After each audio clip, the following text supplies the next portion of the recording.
السلام علیکم ورحمۃ اللہ وبرکاتہ. کیا حال ہے آپ کا؟ الحمدللہ. نحمده ونصلی علی رسولہ الکریم. اما بعد فاعوذ باللہ من الشیطان الرجیم. بسم اللہ الرحمن الرحیم. رب اشرح لی صدری ویسر لی امری واحلل عقدۃ من لسانی یفقهوا قولی. الحمد للہ عدد ما خلقت فی الارض والسماء وعدد ما علا فی الہوا وعدد ما کن تحت الثرى لیس لنا من الامر الا ما قضیت ولا من الخیر الا ما اعطیت. تمام قسم کی حمد اللہ کے لیے ہے، اس چیز کی گنتی کے برابر جو کچھ اس نے آسمانوں اور زمین میں پیدا کیا، ان چیزوں کی تعداد کے برابر جو ہوا میں بلند ہیں. جیسے کون ہوا میں بلند ہے؟ پرندے جو ہمیں نظر آتے ہیں. اس کے علاوہ بھی مکھی مچھر وغیرہ ہوا میں اڑتے پھرتے رہتے ہیں، لیکن بلندی پہ تو شاہین ہی جاتے ہیں. اور ان چیزوں کی گنتی کے برابر جو زمین میں چھپی ہوئی ہیں اور ہمیں پتہ ہی نہیں ان کی گنتی کتنی ہے. لا یعلمها الا اللہ. ہم ان سب کی گنتی کے برابر اللہ سبحانہ وتعالیٰ کی حمد و ثنا کرتے ہیں، تعریف کرتے ہیں. نحن نقص عليك أحسن القصص بما أوحينا إليك هذا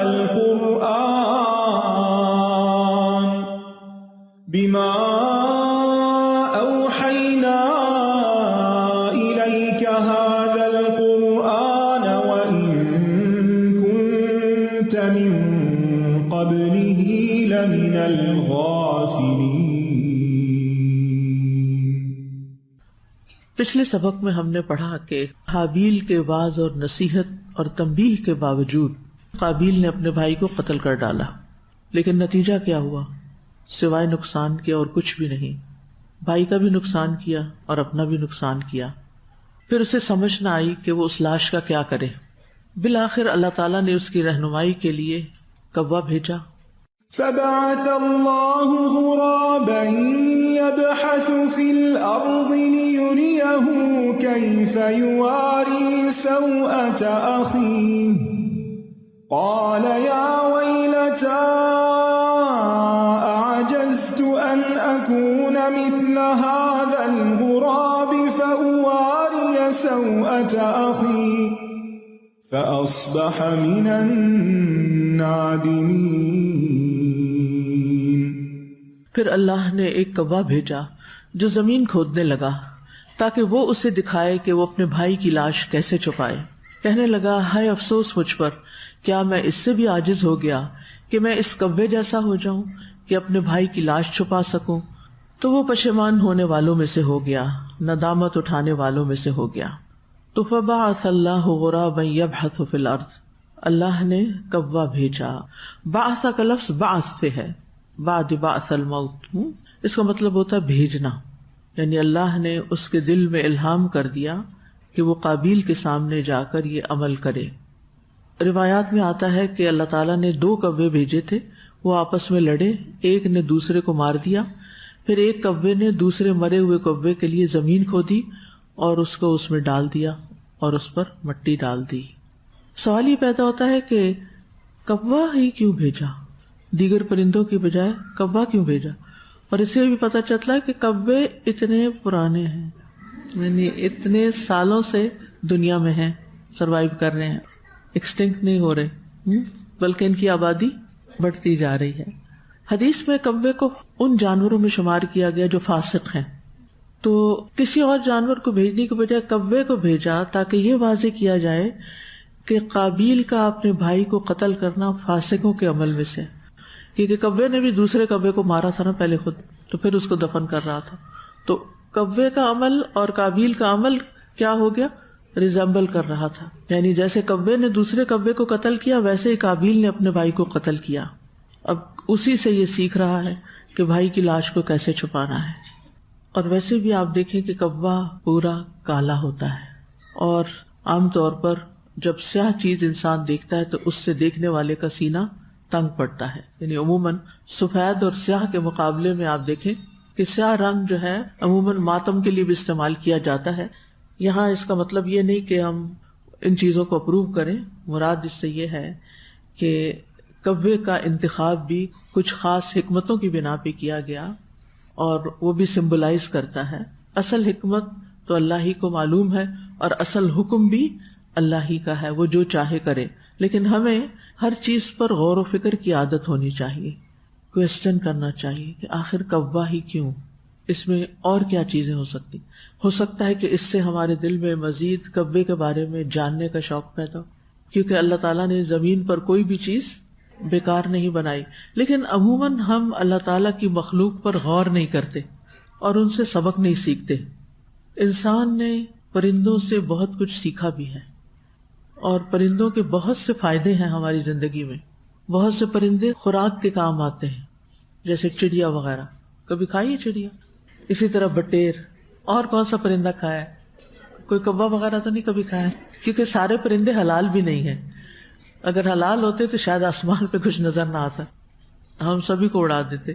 تو بہرحال اس میں اتنی نشانیاں ہیں. اولم یروا الی الطیر فوقہم صافات ویقبض ما یمسکہن الا الرحمن. اولم یروا، اللہ تعالیٰ آپ کو پوچھتے ہیں غور نہیں کیا، کبھی دیکھا نہیں؟ دیکھا تو کریں، کبھی توجہ تو کریں ان پرندوں کی طرف، کیا کیا کرتے ہیں، کیسی اڑانے ہیں ان کی، اور کیا کیا ان کے فنکشنز ہیں. تو بہرحال قدیم زمانے سے، آدم علیہ السلام کے زمانے سے ہی پرندے بھی ہمیں سکھا رہے ہیں، ہمیں فائدہ پہنچا رہے ہیں. اور ویسے بھی اللہ تعالیٰ نے ہمارے لیے ساری چیزیں مسخر کی ہیں. یہ مسخر ہے فی جوف السماء، آسمان کے فضا میں ہمارے لیے اللہ نے ان کو مسخر کیا ہے. پھر آپ دیکھیں کہ پرندے جو ہیں کس طرح اپنے گھونسلے بناتے ہیں، کس طرح کی بولیاں. بعض لوگ کہتے ہیں کہ انسانوں نے پرندوں سے ہی گانا سیکھا. گانا اس غلط معنی میں نہیں، گانا ایک فعل بھی ہے. آپ کوئی شعر بھی گا سکتے ہیں، تو اس کا کیا مطلب ہے کہ آپ نے کوئی غلط کام کر دیا؟ ٹھیک ہے، کچھ الفاظ بدنام ہو جاتے ہیں، لیکن ان الفاظ کا اپنا بھی ایک معنی ہوتا ہے جس پہ غور کرنا چاہیے. تو کہتے ہیں کہ پرندوں سے انسان نے پھر مختلف طرح کی آوازیں نکالنی سیکھی اور لے بنانی سیکھی.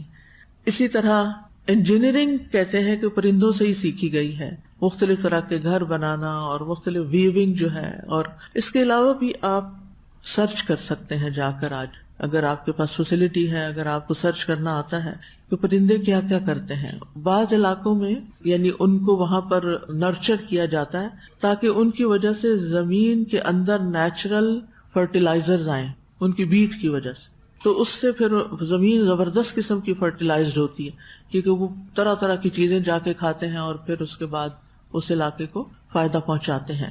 اسی طرح اڑنا انسان نے پرندے سے سیکھا. اسی طرح اور بھی آپ غور کیجئے تو آپ کو پرندوں میں ایک دنیا نظر آئے گی، ان کے رنگ، ان کے شیپس، ان کے ڈیزائن. یعنی حیرت ہوتی ہے بعض اوقات صرف ان کے رنگ دیکھ کر. یعنی انسان ایسی ڈیزائننگ نہیں کر سکتا اپنے کپڑوں کی جیسے اللہ سبحانہ وتعالیٰ نے پرندوں کے رنگوں سے انسان کو سکھایا ہے، اور مختلف کلر کمبینیشن جو سیکھے انسان نے.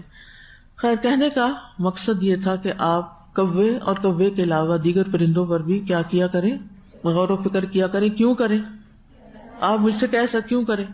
آپ ہی بتائیں کیوں کریں؟ تاکہ اللہ تعالیٰ کی قدرت کی نشانیاں پتہ چلیں. وہ نشانیاں معلوم کرنے کی کیا ضرورت ہے؟ نشانی اصل کی طرف لے جاتی ہے کہ اللہ کی پہچان، اللہ کی قدرت کی پہچان.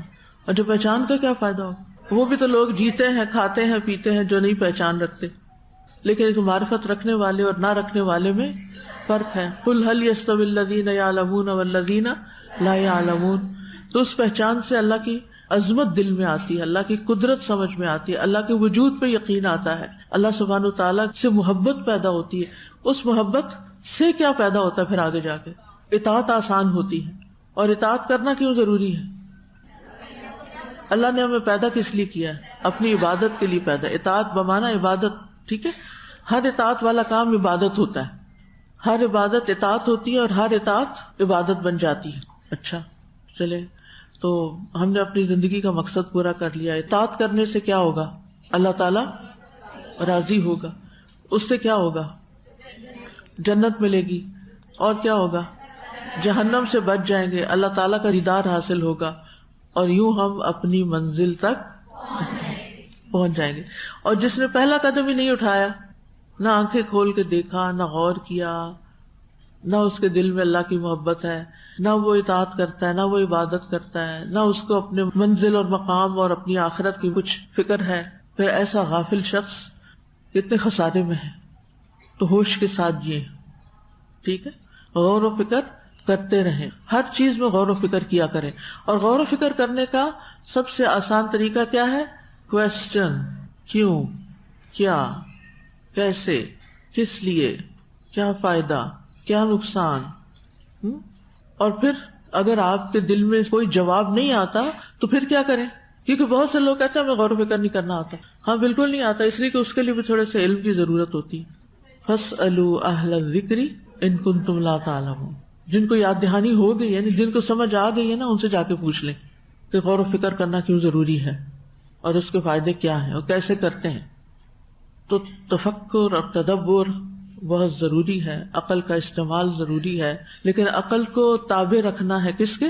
شریعت کے، وحی کے. اب یہاں پر ہے کہ یبحث فی الارض، اور یہاں پر یبحث کا لفظ ہے، ایک یبعث ہے اور ایک یبحث، ہا اور عین کا فرق ہے. بحث کہتے ہیں کریدنے کو، کریدنے کا عمل کرنا، اور وہ کیا ہے؟ سخت اور جمی ہوئی مٹی کو نرم کرتے ہوئے اس کو ادھیڑنا، یعنی زمین کو ادھیڑنا اور اس میں سے کچھ تلاش کرنا، یہ اس کے اصل معنی میں ہے. اس طرح کہ مٹی کو اس کی جگہ سے اس کو دور ہٹایا جائے تاکہ وہ اس کی جگہ پر ایک خالی گڑھا چھوڑ دے. اور یبحث فی الارض یعنی وہ اپنی چونچ اور پنجوں سے مٹی اس طرح اکھاڑ رہا تھا کہ زمین سے اس مٹی کو نکال کر گڑھے کی مانند کوئی جگہ بنا لے کبے کو ڈالنے کے لیے. اب یہاں پر یبحث فعل مضارع آیا ہے. مضارع کو استعمال کرنے میں اس بات کی طرف اشارہ ہے کہ زمین کی کھدائی اور پنجوں سے گڑھا بنانے میں ایک وقت لگا، اس کو جلدی نہیں ہو گیا یہ کام، اور اس کو لگاتار یہ کام کرنا پڑا. زمین کو کھودنا ایک مشکل کام ہوتا ہے. کبھی آپ میں سے کسی نے گارڈننگ کی ہے تو آپ نے وہ جو رمبا ہوتا ہے چھوٹا سا، اس کے ساتھ زمین کو کھودا، آسان ہوتا ہے یا مشکل ہوتا ہے؟ مشکل ہوتا ہے. ایون اگر آپ پانی ڈال کے زمین کو نرم بھی کیے ہوئے ہو نا، اور پھر اگر کدال کے ساتھ کوئی چیز کرنی پڑے، اس نے تو پنجے سے اور چونچ سے کیا نا، اگر کدال کے ساتھ کرنا پڑے تو کدال کو اٹھانا بھی ایک کام ہے. اگر آپ ہلکے لوہے کی لیں گے کدال ہی ٹوٹ جائے گی، اور اگر بھاری لوہے کی لیں گے تو اٹھانا مشکل ہوتا ہے. بعض اوقات جیسے مجھ سے لوگ پودے لگواتے ہیں تو میں دیکھتی ہوں کہ اس میں اور تو کچھ نہیں، مجھے کم از کم وہ مٹی ڈالنی پڑتی ہے کدال سے، تو اس میں سوچتی ہوں کہ جو باہر پڑی ہوئی مٹی ہے اس کو اندر ڈالنا ہی ایک مشکل کام ہے. کہاں یہ کہ زمین کے ساتھ جو سخت ہوئی ہوئی ہے اس کو اکھاڑ کے باہر لایا جائے. بحث کا لفظ جو ہے نا اردو میں بحث کے لیے بھی استعمال ہوتا ہے. بحث میں کیا ہوتا ہے؟ باتوں کو کریدا جاتا ہے، ایک ایک بات کہتے ہیں، دوسرا جواب میں کچھ اور، پھر اور بات کچھ ہوتی ہے وہ ڈگ کر کے کہیں پہنچ جاتے ہیں انسان. اسی طرح عربی میں بحث ریسرچ کو بھی کہتے ہیں، ریسرچ کرنے کو. اس میں بھی کیا کرتے ہیں؟ ڈگ آؤٹ کرتے رہتے ہیں.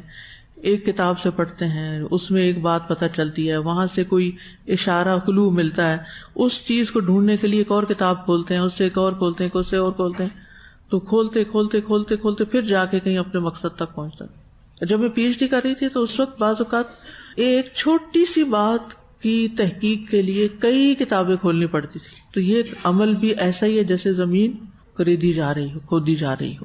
زمین کھودنا بھی مشکل کام ہے، ریسرچ کرنا بھی ایک مشکل کام ہوتا ہے. سنی سنائی باتیں آگے پیچھے کرنا آسان ہوتا ہے.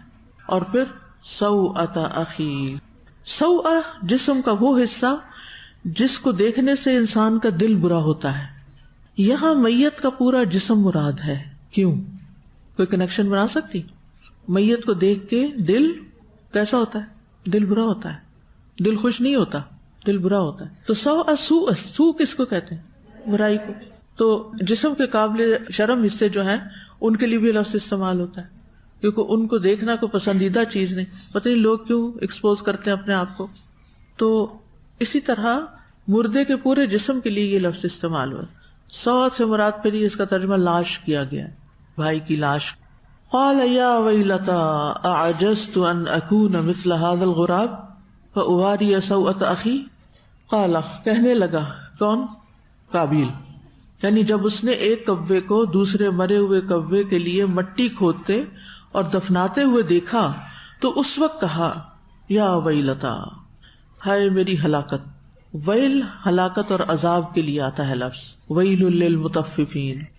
تو اسی طرح ویلا کہتے ہیں رسوائی اور شرمندگی کو، ویلا. قیامت کے دن بھی لوگ کہیں گے وَوُضِعَ الْكِتَابُ فَتَرَى الْمُجْرِمِينَ مُشْفِقِينَ مِمَّا فِيهِ وَيَقُولُونَ يَا وَيْلَتَنَا یا ویلتنا، ہائے ہماری رسوائی، ہائے ہماری شرمندگی، ہائے ہماری ہلاکت، اف یہ عذاب. ما لهذا الكتاب لا يغادر صغيرة ولا كبيرة الا احصاها ووجدوا ما عملوا حاضرا ولا يظلم ربك احدا. انسان اپنا نامہ اعمال دیکھ کے بھی یا ویلتنا کہے گا. اس وقت انسان کو حسرت ہوگی. یہ حسرت کے موقع پر انسان بولتا ہے جب اس کو ریگریٹس ہوتی ہیں کہ میں نے کیوں اپنا وقت ضائع کیا، کیوں اپنی زندگی ضائع کی، کیوں نہ میں نے اپنے بھلے اور دوسروں کے بھلے کے لیے کوئی کام کیا. تو یہ مجرم لوگ کہیں گے یا ویلتنا. کیوں؟ جب وہ اپنا اعمال نامہ دیکھیں گے اور اس میں جو انہیں نظر آئیں گے برے برے کام ایک ہی دن میں کیے ہوئے. اور اب تو ایسی ایسی باتیں ملتی ہیں سننے کو کہ انسان زبان پہ بھی نہیں لا سکتا کہ انسان برائی اختیار کرنے میں کس درجے تک پہنچ گیا ہے اور کتنا شیطان کے شکنجے میں آ چکا ہے. پہلے زمانے میں یا کچھ عرصہ پہلے تک بھی، جب یہ سوشل میڈیا نہیں تھا، جب بہت ٹیلی ویژن وغیرہ نہیں ہوتے تھے، لوگ اخبار پڑھ لیتے تھے، کچھ باتیں لکھی جاتی کچھ نہیں لکھی جاتی، اور پھر چند لوگ ہی ان چیزوں تک رسائی حاصل کر سکتے تھے. یعنی اچھی باتیں بھی اور بری باتیں دونوں تک ایکسس جو تھا کم لوگوں کا تھا. مسلمان اس لحاظ سے خوش قسمت ہے کہ انہیں قرآن پر ایمان لانے کی ضرورت ہوتی ہے، اور جو ایمان رکھتے ہیں پھر کچھ نہ کچھ وہ جاننے کی بھی کوشش کرتے ہیں، یا کوئی مسجد کا مولوی یا مدرسے کا کوئی استاد ان کو بتا دیتا ہے کہ ان کے رب نے انہیں کیا فرمایا ہے. لیکن جن کے پاس کتاب ہی نہیں تو وہ تو اس سے بھی لا علم، بالکل ہی جہالت میں. خیر انسان اس ڈارک ایج سے تو نکل آیا، لیکن اس روشنی کا ایک اور نقصان یہ ہوا ہے کہ جہاں خیر کی خبر بہت عام ہوئی ہے وہاں شر کی باتیں بھی بہت عام ہو گئی ہیں، جس سے بہت سے لوگ انتہائی اسفل السافلین کے درجے تک جا پہنچے ہیں. آپ کو معلوم ہوگا کہ دنیا میں ایسے لوگ بھی موجود ہیں جو سٹینک ورشپرز ہیں، یعنی جو شیطان کی باقاعدہ عبادت کرتے ہیں. کینیڈا میں ایک چرچ ہے جو ہے ہی شیطان کے پجاریوں کا، یعنی باقاعدہ پوجا کی جاتی. اور شیطان کی پوجا کرنے کے لیے ایسا نہیں کہ کوئی نماز باقاعدہ پڑھی جا رہی ہو یا جیسے بتوں کی پوجا ہوتی ہے، اس کی پسند کے کام کیے جاتے ہیں جس میں انتہا درجے کے گناہ ہوتے ہیں اور انتہا درجے کی فحاشی بعض اوقات اور ایسی چیزیں کہ جس سے انسان کی فطرت بھی بھاگتی ہو. لیکن جب فطرت کو ہم مسخ کر دیتے ہیں اور ہمارا ضمیر سو جاتا ہے اور مردہ ہو جاتا ہے، تو شیطان اور خواہشات غالب آ جاتی ہیں، تو انسان پھر کہیں کسی حد پہ رکتا نہیں. اس میں بدترین چیزیں بھی سامنے آئی ہیں جو میں اپنی زبان پہ نہیں لانا چاہتی، لیکن ایسے ہی اعمال جب قیامت کے دن انسان کے ہاتھ میں اس کا اعمال نامہ دے دیا جائے گا اور وہ کتاب سامنے آئے گی تو اس کو دیکھ کے پھر انسان کا حال کیا ہوگا. یا ویلتا، ہائے میری بربادی، ہائے میری رسوائی، شرمندگی، وہ کسی کو دکھا نہیں سکے گا. اس کے برعکس نیک انسان کیا کرے گا؟ اپنے اعمال نامے کو ہاؤ مقرؤ کتابیہ، آؤ میرا اعمال نامہ پڑھو، یہ لو میرا نامہ اعمال، اقرؤ پڑھو، تم بھی پڑھ کے دیکھو. انی ظننت انی ملاق حسابیہ فہو فی عیشۃ راضیہ. تو بہرحال انسان کے ایسے اعمال ہوں گے کہ جو مجرم لوگ ہوں گے وہ چھپائیں گے. اور ہر انسان کے کچھ اعمال ظاہری ہوتے ہیں اور کچھ اعمال باطنی ہوتے ہیں. کچھ اعمال القلوب کہلاتے ہیں، دل کے اعمال ہوتے ہیں. انسان کی نیتیں اور ارادے جب وہ بھی ظاہر ہوں گی تو پھر کیا ہوگا. اس لیے اندر پہ بھی چیک رکھنا چاہیے.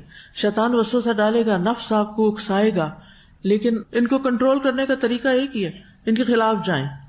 جب یہ کوئی برے برے خیالات ڈالیں تو آپ اس کے اپوزٹ کریں اور اس سے پھر بچیں، نکالیں ان چیزوں کو، مٹائیں اپنے ذہن سے، تو انشاءاللہ آپ کے اعمال نامے سے بھی مٹ جائے گی. لیکن اگر آپ نے ان کو پال لیا اور آپ نے ان کے اوپر یقین کر لیا اور ایمان لے آئے کہ یہ ایسے ہی ہے، چاہے شرک ہو، بدعت ہو، کفر ہو، یا پھر نفاق ہو، یا پھر اور برے برے جو اعمال القلوب ہے، شک ہے، حسد ہے، بغض ہے، تکبر ہے، تو یہ ساری چیزیں کھل کے سامنے آ جائیں گی، ریویل ہو جائیں گی، اور جو ہی ریویل ہوں گی تو انسان بے قرار ہو کے افسوس کا کلمہ کہے گا، یا ویلتنا۔ یہ یا ویلتنا جو ہے یہ بھی اصل میں یا ویلتا ہی ہے یا یا ویلتی ہے۔ یہ لفظ اس وقت بولا جاتا ہے جب کوئی بڑی مصیبت آ جائے، جیسے ہم اردو میں کیا کہتے ہیں، ہائے میری شامت کہتے ہیں، کبھی سنا ہائے میری شامت؟ یا اور کیا کہتے ہیں، ہائے، ہائے کے ساتھ اور کیا کہتے ہیں، ہائے افسوس۔ اتنا تکلف والا تو کم ہی کہتے ہیں، عام طور پر لوگ ہائے اللہ، ہائے میری شامت، ہائے بربادی، ترجمہ ہی ہے، ہائے میں مر گئی۔ یہ اس کے قریب قریب ہے، ہائے میں مر گئی۔ تو یہ اس وقت کہا جاتا ہے جب کوئی اچانک ایسی چیز سامنے آ جاتی ہے جو انسان ایکسپیکٹ نہیں کر رہا ہوتا، یا پھر کسی ایسے عمل کے نتیجے میں اس کو شرمندگی اور رسوائی ہوتی ہے۔ اب یہاں جس وقت یہ سارا ایکشن ہو رہا ہے، پرندہ کھود رہا ہے قبر کو، اور اس کے تو اب یہ اس کے دل میں یہ ساری سیلف ٹاک چل رہی ہے، جس کو اللہ تعالیٰ نے ریویل کر کے کتاب میں لکھ دیا، کیونکہ وہاں کوئی تیسرا آدمی تو نہیں تھا، اکیلا ہی تھا وہ۔ تو یہ سب کچھ باتیں کہاں کر رہا تھا وہ، یا ویلتا اعجزت مثل ھذا الغراب فواری سوءة اخی، یہ باتیں دل میں ہو رہی تھی۔ تو دل کی باتیں بھی ظاہر کر دی جائیں گی، اور یہاں پر کوئی اس کو ابھی کچھ بھی نہیں کہہ رہا، نہ کوئی ملامت کر رہا ہے، نہ کوئی باہر سے اس کو برا بلا کہہ رہا ہے، نہ کوئی اس کے مارنے کے پیچھے دوڑ رہا ہے، نہ کوئی عذاب ہے اس کے سامنے۔ عام طور پر جب انسان بڑے سے بڑا بھی گناہ کرتا ہے تو فوری پکڑ نہیں آتی، عموماً کبھی کبھی آ جاتی، فوری پکڑ نہیں ہوتی، لیکن ایک عذاب فوری طور پہ آتا ہے، اور وہ عذاب کہاں کا ہے، اندر کا عذاب ہے۔ انسان کے اندر ایک جنگ چل پڑتی ہے، انسان کے اندر ایک شرمندگی اور ایک ندامت اور ایک بے چینی اور بے قراری اور بدمزگی، اور پھر یہ بدلتے بدلتے کبھی ڈپریشن میں چیزیں بدل جاتی ہیں، اور کبھی کسی اور انگزائٹی میں، اور کبھی جو نام مرضی دیں اس کو، لیکن یہ اندر کا عذاب تو گناہ کے فوراً بعد ہی شروع ہو جاتا ہے۔ لذت تو چند سیکنڈ کی ہوتی ہے، لیکن ریگریٹس اور بے چینی اور یہ عذاب بہت بڑا ہو جاتا ہے۔ تو گویا وہ اس وقت پکار رہا ہے کہ یا ویلا، یا کہہ کے کسی کو پکارتے ہیں جیسے کہ کوئی تباہی ہی آ جائے، یعنی اے تباہی تو آ جا، میں نے جو کچھ کیا ہے۔ اب اس نے اپنی شامت بلا لی، شامت بلانا۔ اعجزت، کیا میں عاجز آ گیا؟ یہاں اپنے آپ کو ڈانٹ رہا ہے، میں اس سے بھی گیا گزرا ہوں، میں اس سے بھی عاجز ہو گیا ہوں، مجھ سے یہ بھی نہ ہو سکا، اتنا بے بس ہوں کہ میں اس کوے جیسا ہو جاؤں۔ کیونکہ انسان کا مقام تو تمام جانوروں سے بلند ہے، اللہ نے انسان کو بلندی عطا کی، عزت عطا کی، وَلَقَدْ كَرَّمْنَا بَنِي آدم، تو اس کا مقام تو سب سے بڑا ہے، لیکن وہ اس وقت کس درجے پہ جا گرا ہے، کس کھڈے میں جا گرا ہے۔ فَأَصْبَحَ مِنَ النَّادِمِينَ، تو وہ ندامت اٹھانے والوں میں سے ہو گیا، نادم ہو گیا، یعنی دفن تو کر دیا اس نے، لاش تو چھپا دی، لیکن اس واقعے کے بعد بہت نادم ہوا، بہت شرمندہ ہوا۔ لیکن کیا اب شرمندگی کا کوئی فائدہ تھا؟ نہیں۔ اب دیکھیے کہ یہ ندامت جو تھی اس میں حسرت بھی تھی، افسوس بھی تھا۔ ندامت میں بھی حسرت اور افسوس ہوتی، لیکن تھوڑا تھوڑا فرق ہے۔ ندامت جو ہے یہ دل کے اعمال میں سے ایک عمل ہے۔ بعض اوقات ہم دل میں نادم ہوتے ہیں لیکن اوپر سے ہم ظاہر نہیں کر رہے ہوتے، اور اس کا تعلق ندامت کرنے والے کے عمل سے ہے، نہ کہ کسی اور کے فعل سے۔ یعنی ندامت صرف اس کو ہوتی ہے جس نے خود کوئی ایسا کام کیا ہو جو باعث ندامت ہو، اور کبھی وہ ایسی چیز پر ندامت کرتا ہے جس کا کھونا کوئی زیادہ بڑی چیز نہ ہو۔ تو ندامت کے کئی درجے بھی ہیں، اس میں سے ایک حسرت ہے۔ شدید ندامت کے لیے حسرت کا لفظ بھی آتا ہے، حتیٰ کہ انسان اپنے فائدے کے لیے کچھ بھی نہ کر سکے۔ اور افسوس کہتے ہیں کہ آپ سے کوئی عمل چوک جائے، کوئی اپرچونٹی چلی جائے، یا دوسرے کے عمل سے کچھ کرنے سے رہ جائے۔ مثلاً آپ نے کسی کو کہا کہ فلاں کو یہ میسج کر دو، اور اس نے وقت پہ میسج نہیں کیا۔ اب یہ آپ کا عمل نہیں، آپ نے تو میسج دے دیا تھا کہ یہ آگے پہنچا دیا جائے تاکہ جس سے متعلق وہ میسج آئے وہ کسی تکلیف میں نہ پڑے۔ اسے کسی نے آپ سے ٹائم لیا کہ وہ آپ سے ملاقات کرنا چاہتے ہیں، لیکن انسان ہے، مجبوریاں ہو جاتی، کوئی وجہ بن گئی، نہیں آ سکتے۔ اب اس نے کسی کو میسج دیا کہ ان کو بتا دینا کہ میں آج نہیں آ سکتا، اور بیچ والے شخص نے کیا کیا، بھول گیا، دیا ہی نہیں، یا وقت پہ نہیں دیا۔ اب نتیجہ کیا ہوگا؟ افسوس کس کو؟ جس نے میسج بھیجا اس کو بھی اور جس تک نہیں پہنچا اس کو بھی. کس پر؟ ان کا اپنا عمل تھا یا کمزوری تھی کوئی؟ نہیں، بیچ والا بندہ، جو بیچ کا بندہ تھا، جب اس نے ذمہ داری نہیں نبھائی تو دونوں طرف افسوس ہوا. تو افسوس جو ہوتا ہے وہ کبھی اپنے عمل پر بھی ہوتا ہے اور کبھی کسی دوسرے کے عمل سے بھی ہوتا ہے. تو افسوس کہتے ہیں کہ یعنی آپ سے کوئی عمل چوک جائے، اپرچونٹی چلی جائے، یا کوئی دوسرا وہ کام نہ کر سکے. اور افسوس کرنے والے کے اندر ایک غصہ بھی ہوتا ہے جب اس سے کوئی کام نہیں ہوتا. فَلَمَّا آسَفُونَا انتَقَمْنَا مِنْهُمْ، پھر جب انہوں نے ہمیں غصہ دلایا. یہاں آصف افسوس کا لفظ استعمال ہو رہا ہے کیونکہ افسوس کے اندر غصہ بھی ہوتا ہے. کس کس کو غصہ ہوگا؟ اس افسوس کے ساتھ غصے میں کون آئے گا؟ جس نے میسج دیا اس کے اندر افسوس کے ساتھ کیا ہوگا؟ غصہ ہوگا. اور جس تک میسج نہیں پہنچا اس کو بھی افسوس کے ساتھ کیا ہوگا؟ غصہ. قدرتی بات ہے. وہ کس پہ غصہ کر رہا ہوگا؟ جس نے میسج بھیجا. اس کو نہیں پتا بیچ میں کوئی اور ہے. اس لیے ہمیں ہمیشہ غصہ بھی سوچ سمجھ کے کرنا چاہیے اور اپنے بھائی کو یعنی معذور سمجھنا چاہیے. ہم بازو کا سمجھتے ہیں اس کی غلطی ہے، اس نے مجھے وقت پہ نہیں بتایا، حالانکہ اس نے بتا دیا ہوتا ہے. غلطی کسی اور کی ہوتی ہے اور ہم بدگمانیاں کسی اور سے کر رہے ہوتے ہیں. اس لیے جلد بازی جو ہے نا یہ بہت سے کام خراب کرتی. پہلے معاملے کی تحقیق کر لیں. ہم کچھ نہ کچھ الفاظ تو منہ سے نکال ہی دیتے ہیں. ہوتا ہے نا ایسے، کہتے کس قدر ناسمجھی کی بات ہے، کس قدر غفلت کی بات ہے، اس سے مجھے یہی توقع تھی. اور کیا کہتے ہیں؟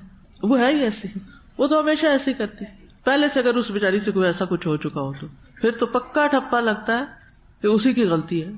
اچھا جب بعد میں آپ کو پتہ چلتا ہے تو پھر اصبح من النادمین کون ہوتا ہے؟ پھر آپ خود ہوتے ہیں. پھر آپ کا یہ افسوس اور غصہ کس میں بدل جاتا ہے؟ ندامت میں.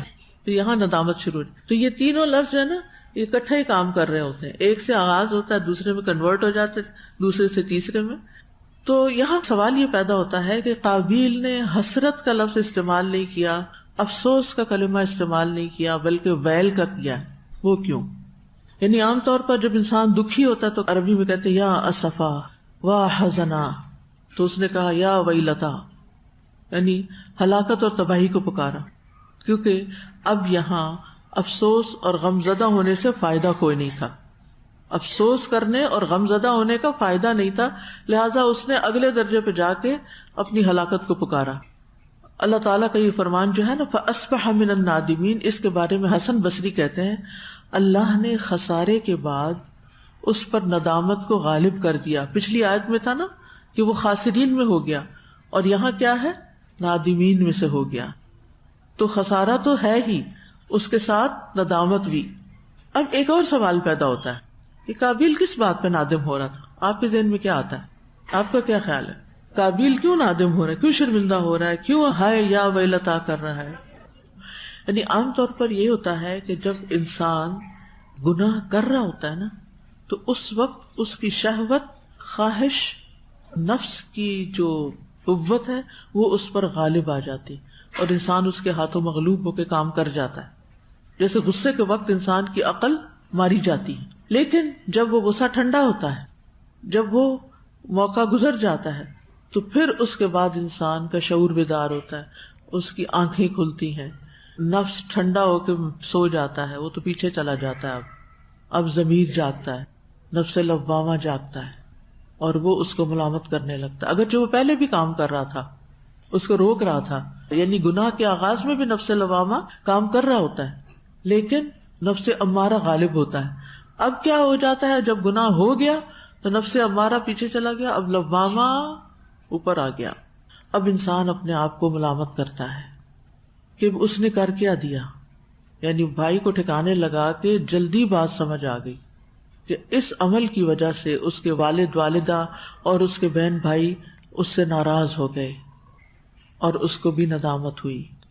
بعض اوقات ہم جب کوئی گناہ کرتے ہیں کسی کو نہیں پتا چلتا تو بھی ہم نادم ہوتے ہیں، لیکن اگر وہ کسی کو پتا چل جائے اور بے عزتی بھی ہو جائے تو پھر کتنی ندامت ہوتی.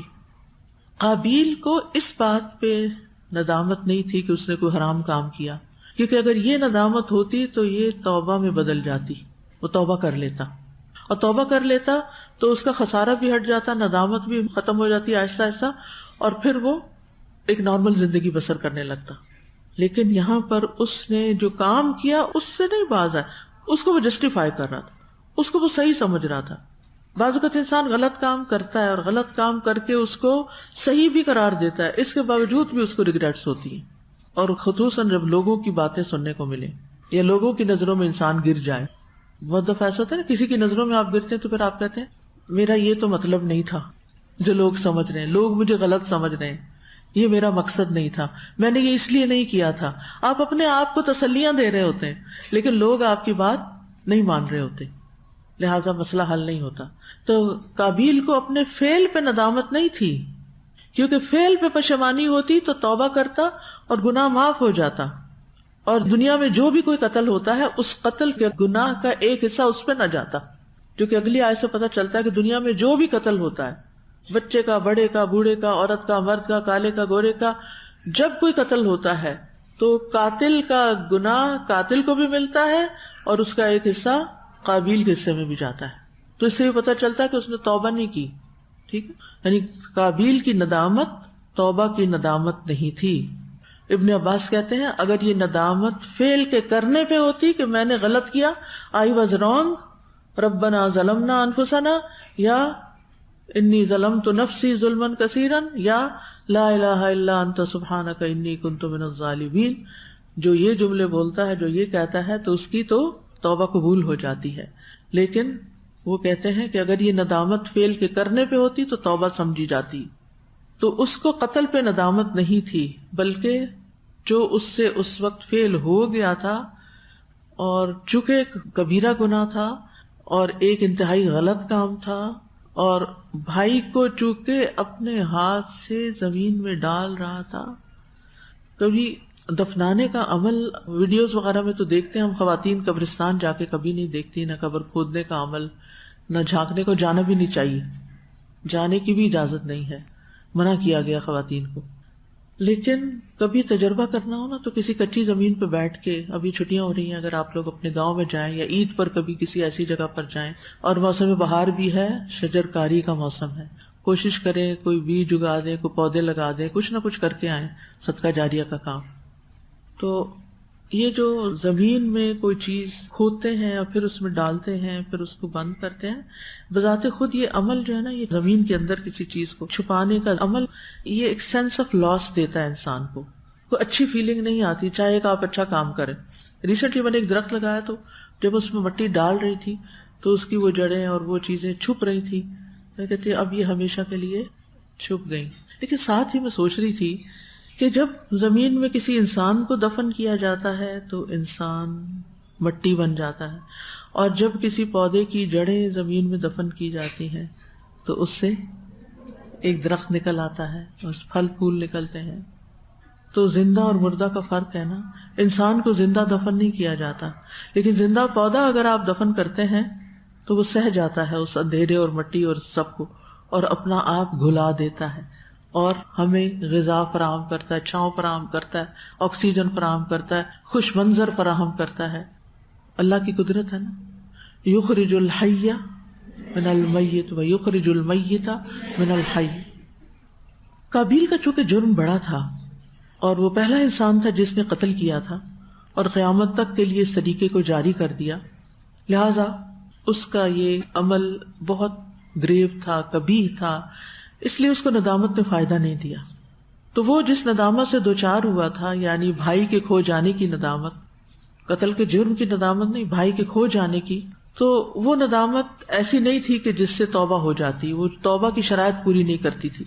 اور ویسے بھی یہ ندامت وقتی تھی، اس کے دل میں قائم نہیں رہی.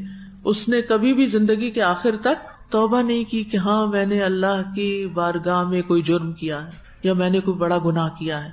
تو یاد رکھیے، توبہ اس وقت قبول ہوتی ہے جب انسان کیا کرتا ہے، جب انسان اپنے کیے کو مان لیتا ہے، اعتراف کرتا ہے، نادم ہوتا ہے، شرمندہ ہوتا ہے، اللہ کے آگے روتا ہے، اللہ سے معافیاں مانگتا ہے، تو اللہ تعالیٰ اس کا جرم چاہے کتنا بھی بڑا ہو معاف کر دیتے ہیں، چاہے وہ قتل کا جرم ہی کیوں نہ ہو. کوئی مثال ہے، وہ 99 کا قاتل، اس کے اندر یہ سب کچھ آ گیا تھا نا، وہ اس جرم سے باہر نکلنا چاہتا تھا، وہ اپنے آپ کو مجرم سمجھتا تھا، تو اللہ تعالیٰ نے اس کا جرم معاف کر دیا۔ موسیٰ علیہ السلام وہ قتل خطا تھا، ان کا تو ارادہ ہی نہیں تھا، اس میں آتا نا قال ربی انی ظلمت نفسی فاغفر لی فغفر لہ، موسیٰ علیہ السلام نے دعا کی، اللہ نے ان کو معاف کر دیا۔ کیونکہ جب اس نے کوے کو دیکھا کہ وہ کر رہا ہے تو تب اس کو ندامت آئی نا، تو اور اس کے الفاظ سے بھی یہ لگ رہا ہے کہ اسے ندامت اصل میں اس بات پر تھی کہ اس نے اپنا جو شعور تھا وہ استعمال نہیں کیا، اپنی عقل کو استعمال نہیں کیا، حالانکہ وہ اپنے آپ کو صحیح سمجھ رہا تھا، یعنی کہ اپنے آپ کو صحیح سمجھتے ہوئے بھی اس نے غلط فیل کیا۔ تو اب جب اس کی عقل کام کرنے لگی تو اسے فوراً یہ احساس ہوا کہ میں تو اس کوے جیسا بھی نہیں ہوں، تو اصل ندامت جو تھی اس کی، افسوس اس کو جو تھا وہ اپنے کم عقل ہونے کا، کم عقل ہونے کا۔ تو اگر انسان صرف زبانی سوری کہے اور دل میں ندامت کا احساس نہ ہو تو کیا اللہ کے ہاں توبہ قبول ہو جائے گی؟ تو صرف زبان سے بات نہیں بنتی جب تک کہ آپ اس کو دل سے نہ کہیں، اور اللہ کے خوف اور اس کے عذاب کے ڈر سے۔ بہت سے لوگ جب اپنے پاسٹ کو یاد کرتے ہیں، اپنے کسی گناہ کو یاد کرتے ہیں تو شرمندہ بھی ہوتے ہیں، روتے بھی ہیں، یہ دونوں چیزیں ہوتی ہیں ان کے اندر، اور توبہ بھی کرتے ہیں، اور ساتھ کہا کریں یا اللہ مجھے تیرے عذاب سے ڈر لگتا ہے، آپ میری توبہ قبول کر لیں، مجھے عذاب نہ دے، فقنا عذاب النار۔ ایک قول یہ بھی کہا جاتا ہے کہ یہ ندامت دنیا سے متعلق نہیں تھی بلکہ آخرت سے متعلق ہے، کہ جب قیامت کے دن اللہ تعالیٰ اس کو سزا دیں گے تو وہ بہت زیادہ نادم ہوگا۔ تو ندامت جو ہے توبہ کا عظیم رکن ہے، یعنی توبہ کا ایک انگریڈینٹ ہے۔ توبہ کی شرائط کیا ہیں؟ سب سے پہلے کہ گناہ چھوڑا جائے، جو کوتاہی ہو چکی اس پہ ندامت ہو، پھر اس گناہ کی طرف دوبارہ جانے کا ارادہ نہ ہو، پختہ عزم ہو کہ اب دوبارہ نہیں یہ کریں گے۔ اور جب توبہ کا تعلق بندوں پر مال، عزت و آبرو یا جان کے معاملے میں ظلم کرنے کے ساتھ ہو تو پھر توبہ کی چوتھی شرط کیا ہو جاتی ہے کہ انسان جس کا حق مارا ہے اس کا حق ادا کرے اور اس بندے سے بھی معافی مانگے۔ تو بہرحال ندامت ایک بنیادی شرط ہے، ندامت ہی سے آغاز ہوتا ہے۔ اسی لیے رسول اللہ صلی اللہ علیہ وسلم نے فرمایا الندم توبۃ، ندامت توبہ ہے، یعنی اگر کوئی نادم ہو گیا تو گویا وہ توبہ کی طرف آ گیا۔ بعض اوقات صرف ندامت ہی توبہ کے لیے کافی ہو جاتی ہے، کیونکہ ندامت اس بات کو لازماً چاہتی ہے کہ انسان گناہ کو چھوڑ دے اور پختہ ارادہ کرے کہ اب دوبارہ نہیں کرے گا، اور یہ دونوں چیزیں ندامت سے ہی پیدا ہوتی ہیں، ندامت کے نتیجے میں وجود میں آتی ہیں۔ اور جب ندامت شروع ہوتی ہے تو توبہ کے باقی ارکان بھی آ جاتے ہیں۔ قاری رحمہ اللہ کہتے ہیں ندامت توبہ ہی ہے، کیونکہ ندامت کے نتیجے میں باقی ارکان پیدا ہوتے ہیں، جیسے کنارہ کشی اختیار کرنا، دوبارہ گناہ کی طرف نہ لوٹ کے جانے کا عزم، اور جس قدر ممکن ہو دوسروں کے حق واپس لوٹانا، ادا کرنا۔ اب بات یہ ہے کہ ندامت گناہ کے کام پر ہو تو فائدہ دیتی ہے، کسی اور وجہ سے ندامت ہو رہی ہے تو فائدہ نہیں ہوگا، یہ بھی یاد رکھیں، کیونکہ فَأَصْبَحَ مِنَ النَّادِمِينَ، مگر اس ندامت کا اس کو فائدہ نہیں ہوا، کیونکہ یہ اپنے گناہ پر شرمندہ نہیں تھا۔ پھر یہ ہے کہ جو نافرمانی ہو جائے اس پر انسان شدید غم کا اظہار کرے، یعنی افسوس، کیونکہ ندامت اور افسوس اور غم یہ سارے ساتھ ساتھ چلتے ہیں۔ تو اگر ندامت سچی ہوگی نا تو انسان نافرمانی چھوڑ دے گا اور پھر دوبارہ اس طرف نہیں آئے گا۔ تو اصل ندامت جو قابل قبول ندامت ہے وہ انسان کو نافرمانی چھوڑنے پر آمادہ کرتی ہے، اس کو اس پر ابھارتی ہے کہ اب نہیں کرنا پھر، ورنہ وہی شرمندگی ہوگی۔ تو اس بنا پہ وہ شخص ہر نافرمانی کو پھر چھوڑ دیتا ہے، کیونکہ اس کو یہ معلوم ہوتا ہے کہ یہ اللہ تعالیٰ کو ناپسند ہے، اور وہ رب العالمین کو کیا منہ دکھائے گا، اس کے حضور کیسے کھڑا ہوگا، اور اس لیے وہ اپنے ساتھ ہی عزم اور ارادہ کرتا ہے کہ آئندہ وہ یہ کام نہیں کرے گا۔ لیکن ایک فطری ندامت، شرمندگی سی اور اندر ہچکچاہٹ، یہ توبہ شمار نہیں ہوتی۔ تو اس آیت سے ہمیں کچھ باتیں سیکھنے کو ملتی ہیں۔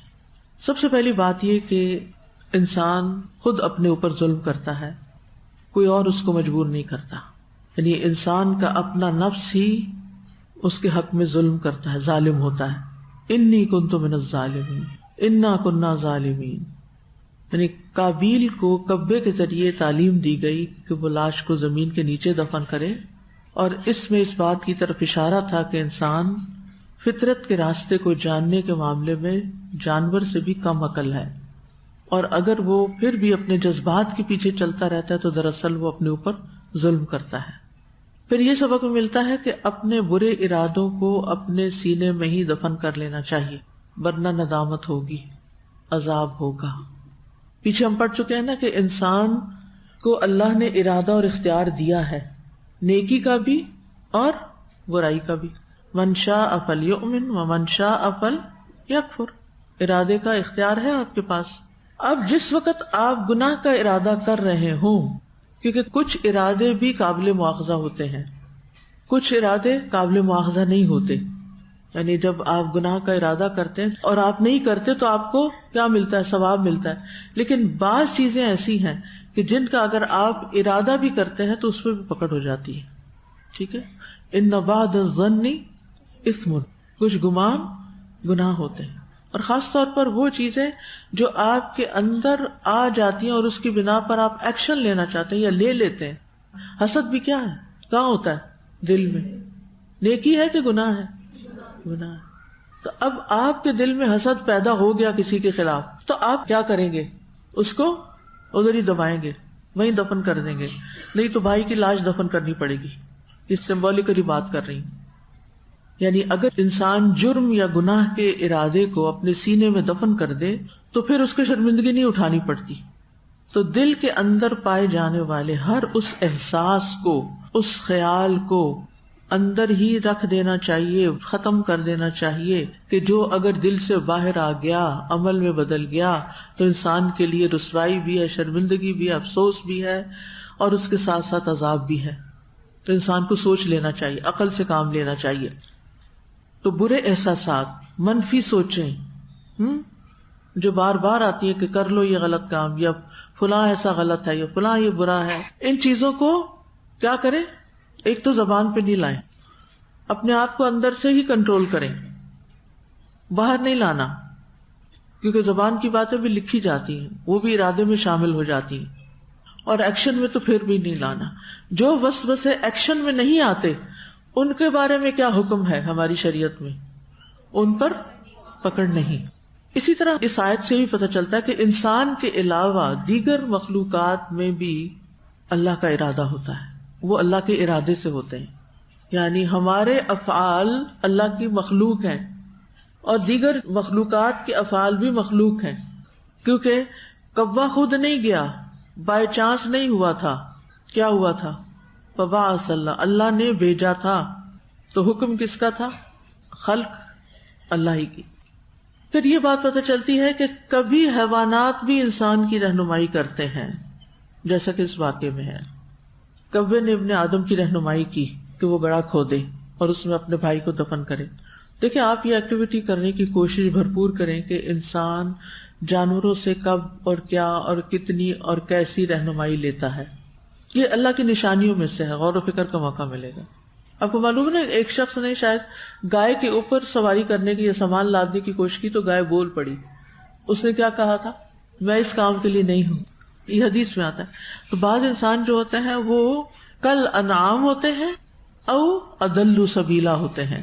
کیا مطلب؟ بعض انسان جانوروں کی سطح پہ جی رہے ہوتے ہیں، جتنی ضروریات زندگی جانور پوری کرتے ہیں نا، بس وہ بھی وہی کام کر رہے ہوتے ہیں، کھانا پینا سونا، اپنی شہوت پوری کرنا، دیٹس اٹ۔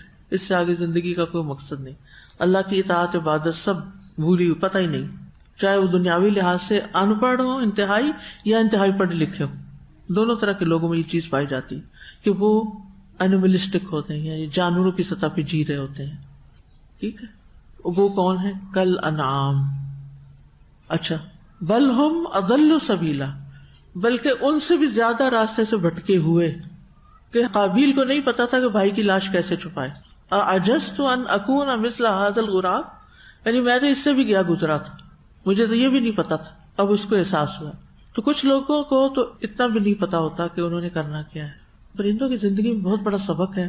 میں دیکھتی ہوں کہ کس طرح دن کو ان کو کچھ کھانے کو ملتا ہے یا نہیں ملتا، کھا پی کے عین ٹائم پر اپنے گھونسلوں میں آ کے بیٹھ جاتے ہیں، رات بھر سوتے ہیں یا جاگتے ہیں، جو بھی کرتے ہیں، لیکن بولتے نہیں ہیں سوائے کبوں کے۔ ہم کراچی میں ہوتے تھے، رات کو بھی کبھی بول رہے ہوتے تھے، تو رات کو چپ کر کے سوئے رہتے ہیں، پھر جب صبح ہونے لگتی تو آہستہ آہستہ بولتے ہیں، ایک دوسرے کو جگاتے ہیں اور پھر اڑ جاتے ہیں. فطرت پر ہے، فطری رہنمائی ہے ان کے اندر. لیکن انسان کے اوپر جب شہوت غالب آتی ہے، خواہش نفس غالب آتی ہے، تو اس کی فطری رہنمائی بھی مسخ ہو جاتی، ختم ہو جاتی ہے. وہ اندر کا نور بھی چلا جاتا ہے، اندر اندھیرے ہو جاتے ہیں اس کے.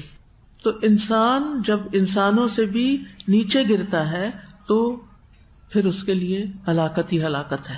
تو یہاں ہم دیکھتے ہیں کہ کعبہ نے ابن آدم کی رہنمائی کی کہ وہ گڑھا کھودے، اور اس طرح ہمیشہ کے لیے انسانوں کے لیے دفنانے کا طریقہ مقرر ہو گیا. اور جب آدم علیہ السلام بعد میں فوت ہوئے تو پھر تو آپ نے حدیث پڑھی تھی نا، باقاعدہ فرشتے آئے تھے جنہوں نے غسل دیا، کفن دیا اور پھر دفن کیا. وہ تو ایک پراپر طریقہ پھر سکھا دیا گیا. لیکن اس سے پہلے ابھی کوئی فوت ہی نہیں ہوا تھا تو یہ طریقہ آیا ہی نہیں تھا. اور کیا خیال ہے، قابیل کے پاس فرشتے آتے سکھانے کے لیے، اس کو فرشتے نہیں آئے، پھر کعبہ آیا. فرق پتہ چل گیا، کعبہ کیوں بھیجا، فرشتہ کیوں نہیں بھیجا. تو حیوانات بھی انسانوں کی رہنمائی کرتے ہیں.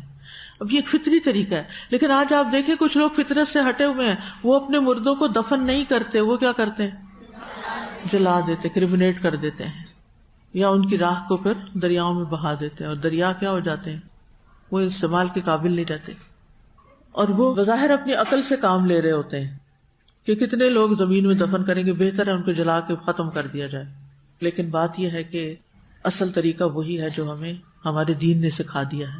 دین عقل کی رہنمائی کرنے کے لیے ہے، عقل دین کو رستہ بتانے کے لیے نہیں ہے کہ تم یہ کرو اور یہ نہ کرو. پھر یہ کہ اللہ تعالیٰ انسان کے لیے آسانی پیدا کرتا ہے اور اس کی مشکل دور کر دیتا ہے، چاہے وہ کوئی گناہ گار ہی کیوں نہ ہو. جب انسان پہ زمین تنگ پڑ جاتی ہے نا تو اللہ تعالیٰ وہیں سے آسانی بھی پیدا کر دیتا ہے جو انسان کے وہم و گمان میں بھی نہیں ہوتی. فَإِنَّ مَعَ الْعُسْرِ يُسْرًا إِنَّ مَعَ الْعُسْرِ يُسْرًا. تنگی کے ساتھ ہی آسانی بھی ہوتی، اور یہ اللہ تعالیٰ خود پیدا فرما دیتے ہیں. قابیل پہ زمین تنگ پڑ چکی تھی، اب لاش کا کرے کیا، اور ویسے بھی لاش دیکھ دیکھ کے تو پھر دل کو کچھ ہوتا ہوگا. تو اللہ تعالیٰ نے کعبہ بھیج کے اس کی مصیبت دور کر دی. تو میت کو مٹی میں چھپانا واجب ہے، چاہے مسلم کی ہو یا نان مسلم کی میت. ابو طلحہ کہتے ہیں کہ بدر کی لڑائی میں رسول اللہ صلی اللہ علیہ وسلم کے حکم سے قریش کے 24 مقتول سردار بدر کے ایک بہت ہی اندھیرے اور گندے کنویں میں پھینکے گئے. یعنی زمین پہ نہیں ان کو چھوڑا گیا بلکہ کنویں میں ڈال دیا گیا، سوائے امیہ بن خلف کے کہ اس کا جسم اپنی زرہ میں پھول گیا تھا. صحابہ نے اسے ہلانا چاہا لیکن مشکل پیش آئی، وہ کنویں تک لے جانا مشکل تھا، تو اسے جہاں وہ تھا وہیں رہنے دیا گیا اور اس پر مٹی اور پتھر وغیرہ اوپر سے ڈال دیے گئے. تو دفنانے کے بھی کچھ اصول ہیں، اور ان میں سے یہ ہے کہ سطر ڈھانپنا ضروری ہے، یعنی میت کا سطر ڈھانپا جائے اور اتنا گہرا دفنایا جائے کہ درندے اس لاش تک نہ پہنچ سکے اور بدبو بھی نہ پھیلے. لیکن آپ نے دیکھا ہوگا کہ کچھ انسان بھی درندوں سے بڑھ کے ہوتے ہیں. آپ نے کفن چرانے والوں کے قصے سنے ہوں گے، سب کو پتا ہے نا کہ لوگ کفن بھی چرا لیتے ہیں. یعنی کچھ لوگ طاق میں رہتے ہیں کہ کون سی قبر آج دن میں بنی ہے، تو رات کے اندھیرے میں جا کے اسے دوبارہ کھود کے میت کا کفن نکال کے اس کو مٹی میں دوبارہ ڈال کے آ جاتے ہیں. کتنی ذلیل حرکت ہے، حد درجہ کی. اور پھر اس سے بھی بڑی بات کہ اگر انہیں پتا چلے کوئی جوان عورت فوت ہوئی ہے یا کچھ، تو اس کے ساتھ جا کے برا عمل بھی کرتے ہیں. بالکل دل سے اللہ کا خوف تو نکلا ہوا ہے. یعنی ان کے ضمیر تو لگتا ہے مردہ، ان تو عقل کانوں آنکھوں کے بھی بہرے ہیں کہ ان کو نظر نہیں آتا سوائے ان کو اپنی شہوت پوری کرنے کے. تو اتنا گہرا دبانا چاہیے کہ آسانی سے کوئی اس تک پہنچ نہ سکے، یہ میت کی حفاظت کے لیے. اور نہ درندے کھود سکے، نہ انسان درندے نکال سکے، اور نہ ہی میت کی بدبو پھیلے، اور قبر گہری بھی ہو اور کشادہ بھی ہو. ہشام بن عامر اپنے والد سے روایت کرتے ہیں کہ غزوہ احد میں لوگوں کو سخت زخم پہنچے، اللہ کی راہ میں بہت سے مارے گئے، تو رسول اللہ صلی اللہ علیہ وسلم سے اس کی شکایت کی گئی. آپ نے فرمایا کھودو اور کشادہ کرو اور اسے اچھی طرح صاف کرو، اور ایک قبر میں 2 3 افراد کو دفن کرو، اور قرآن زیادہ جاننے والے کو آگے کر دو. یہ صاحب قرآن کی عزت ہے. پھر یہ بھی کہ میت کا پورا جسم پردے کے لائق ہے، کیونکہ قبر پورے جسم کو چھپاتی ہے. اور کفن بھی اسی لیے دیا جاتا ہے، سوآ ہے نا، سوآ قابل شرم اسے کو کہتے ہیں. تو مردے کے بھی پورا جسم سوائے اس کے چہرے کے، اللہ یہ کہ وہ محرم ہو، احرام کی حالت میں، پھر سر ننگا کیا جاتا ہے. ورنہ پہلے اس کو کپڑے میں چھپایا جاتا ہے اور پھر اس کو مٹی میں چھپایا جاتا ہے اس کے احترام کے طور پر. پھر اس کے عیب بھی چھپانے چاہیے.